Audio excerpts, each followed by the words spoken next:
আউযুবিল্লাহি মিনাশ শাইতানির রাজিম বিসমিল্লাহির রহমানির রহিম। রসায়ন বিজ্ঞানে আজকে যে অক্ষর দিয়া শব্দ তৈরি করব সেটা হচ্ছে কি যে ইউ অক্ষর দিয়ে আজকে ইউতে যে শব্দটি উচ্চারণ করব সেটা ইউরেনিয়াম। ইউরেনিয়াম শব্দের অর্থ হচ্ছে সাদা তেজস্ক্রিয় মৌল বা সাদা তেজস্ক্রিয় মৌল বা পদার্থ।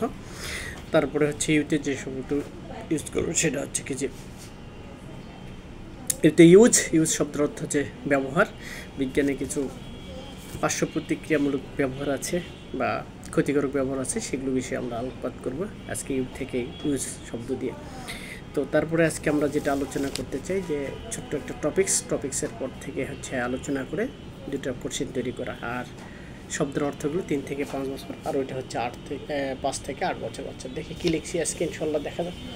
তো বলতেছি যে রসায়নে ইউরেনিয়ামের পারমাণবিক সংখ্যা হচ্ছে কি 92, প্রকৃত ভর হচ্ছে 335। ইউরেনিয়ামের দেখতে সাদা রং এবং তেজস্ক্রিয় মৌল। উচ্চ ক্ষমতার সম্পন্ন নিউটন বল দ্বারা আঘাত করলে ফিউশন ঘটে। ইউরেনিয়াম দ্বারা পারমাণবিক বোমা বা বিদ্যুৎ উৎপাদন করতে ব্যবহার করতে দেখা যায় বা করা হয়ে থাকে। তার মানে আমরা ইউরেনিয়ামের পারমাণবিক সংখ্যা 92 জানলাম, ভর জানলাম হচ্ছে 235। তারপর হচ্ছে কি যে আমরা উচ্চ শক্তি সম্পন্ন প্রোটন দিয়ে যদি এটাকে আঘাত করা হয় তাহলে এর ফিউশন ঘটে। ফিউশন আমরা একটু ভালোভাবে একটু দেখানোর চেষ্টা করব। ফিউশন একটা কোশ্চেনও তৈরি করছি, দেখা যাক।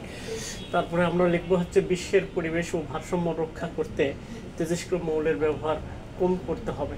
যখন তখন পারমাণবিক বোমার ব্যবহার বা আশঙ্কা উড়িয়ে দেওয়া যায় না। তাই আমরা বলতে পারি যে বিজ্ঞানের ব্যবহারের কারণে কল্যাণ বা ধ্বংস ডেকে আনতে পারে।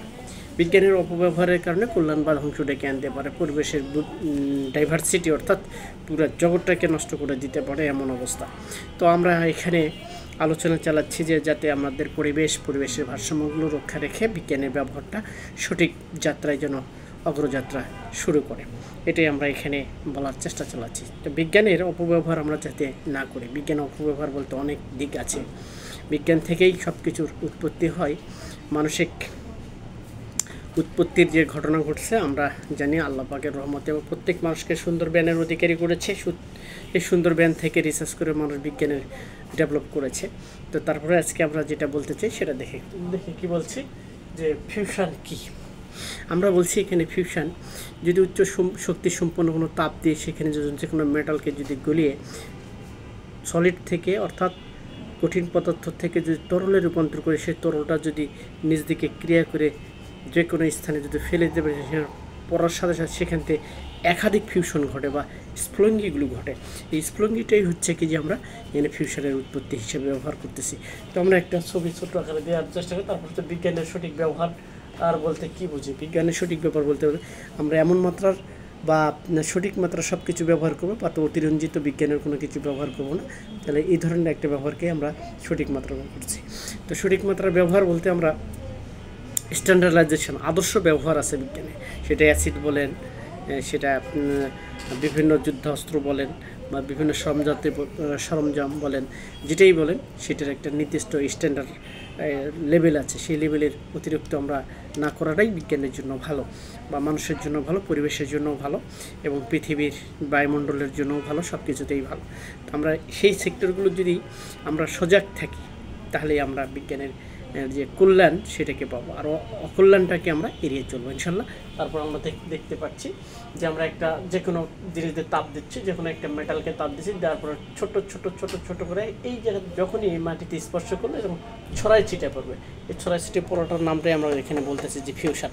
এই ফিউশনটা যদি আমরা বুঝতে পারি তাহলে আমরা বাস্তবে যেখানে মেটাল গলা হয় বা মেটাল গলতেছে ওইরকম এলাকাতে গেলে বলা সলিড মেটাল থেকে যে তরল করা হচ্ছে সেখানে গেলে বলা আমরা দেখতে পাবো যে এক ফোঁটা মাটিতে পড়লে বা এক ফোঁটা শক্ত কোনো জায়গাতে ফেলে দিলে সেটা কী আকারে ফাঁস করে বিভিন্ন জায়গায় সঙ্গে সঙ্গে ছড়িয়ে ছিটে যায়। সেটা বাস্তবে দেখলে আশ্চর্য মনে হবে যে কী জিনিস। তো দেখা যাক আমরা তারপরে এই সাইটে একটা 8 থেকে 12 বছর বাচ্চাদের দেখে লেখার জন্য একটা টপিক দিয়ে থাকি, সেটা হচ্ছে মৃদু অ্যাসিড। আমরা জানি এটা আর methyl group, CH3 methyl group. তারপরে বলছে যে এটা অ্যাসিড মূলক COOH এটা বলছি। তারপরে মৃদু অ্যাসিড বলছে যে মিথাইল গ্রুপ। তারপরে অ্যাসিড অ্যাসিটিক গ্রুপ অ্যাসিটিক মূলক যদি এখানে সাথে রিয়াকশন করা হয় সেটাকে বলতেছে যে মৃদু অ্যাসিড। শক্তির তীব্রতার ক্রম অনুসারে আর কত বেশি যদি বলা হয় যে সিএইচ যদি বলা হয় এখানে সিএইচ অ্যাসিডিক গ্রুপের সাথে যদি আমরা হচ্ছে কি যে ব্যবহার হয় তাহলে শক্তির ক্রম অনুসারে আমরা দেখতে পাবো যে হচ্ছে এটা 1.8 × 10⁻⁴। তারপর হচ্ছে কি যে সিএইচ অ্যাসিডিক গ্রুপ যদি 1.8 × 10⁵। তারপরে CH3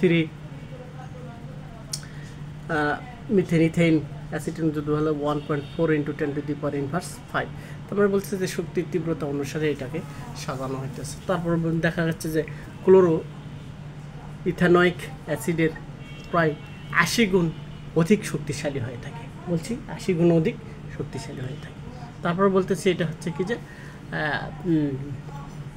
যেটা বলতে চাই সেটা হচ্ছে কি যে অ্যাসিডের মূলের সাথে ক্লোরিন যদি যুক্ত থাকে, এটা আমরা জানি যে CH3COOH এটা হচ্ছে অ্যাসিডের মূলক।